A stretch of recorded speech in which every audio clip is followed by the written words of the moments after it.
Good morning, it's Dr. Larson talking about COVID-19. I'm going to talk about a couple of things. I'm going to talk about uh, the Delta variant and why it's important. I'm going to talk about school reopening, especially K through 12 school.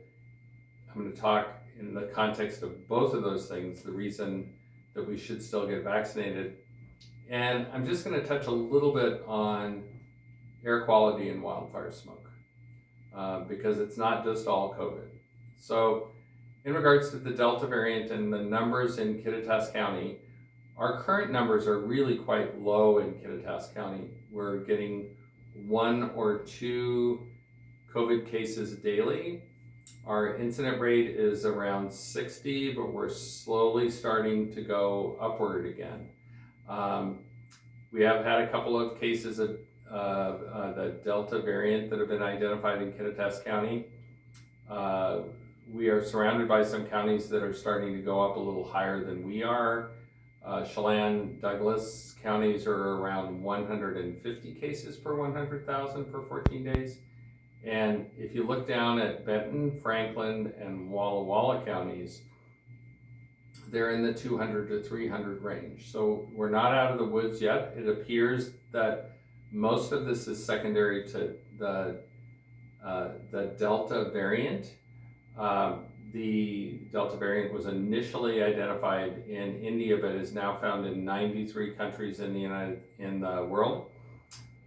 The cases in the United States have identified Delta variant. 83% of those cases that we are sequencing are Delta variant, and in Washington State, it's doubling every 2 weeks. So 2 weeks ago we had 21% of Delta variant identified.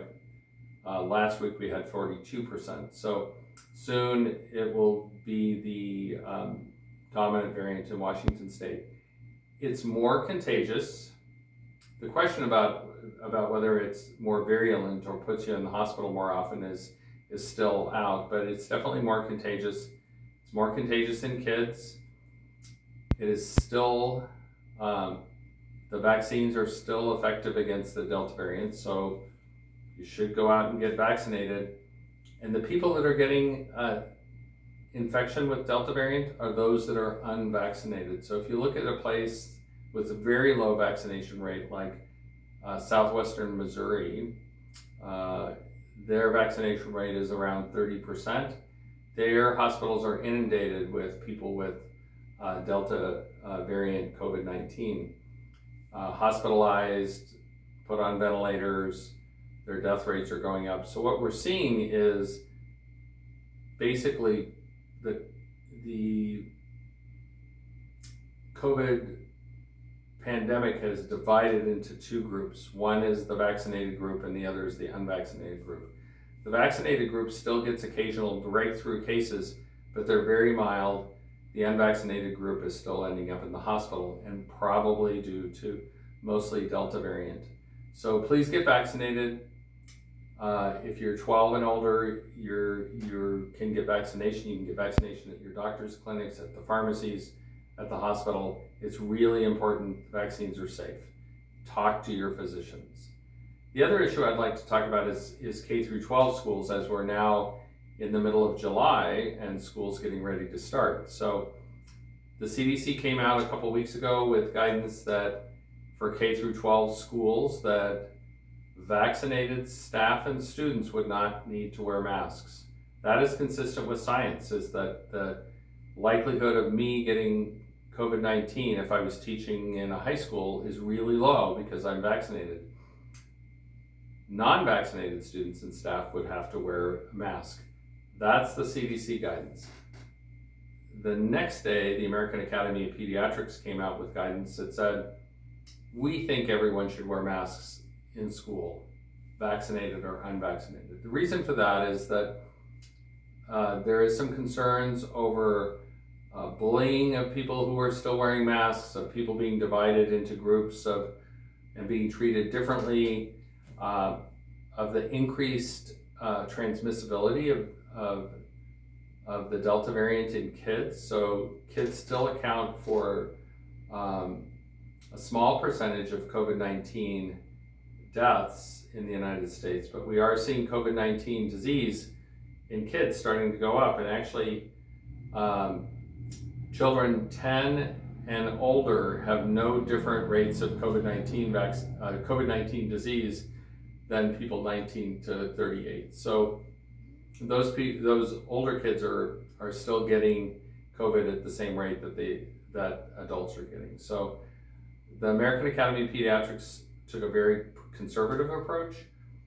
The governor is making a decision this week as to how that's going to be delivered, how that process is going to be delivered in Washington State. OSPI has weighed in, the health officers have weighed in, businesses have weighed in. They have had a meeting yesterday. They have another meeting today. I would expect guidance from the governor to come out today or tomorrow on K through 12 schools. We may follow what Oregon and California have done, which is saying we're going to leave it up to the local school districts.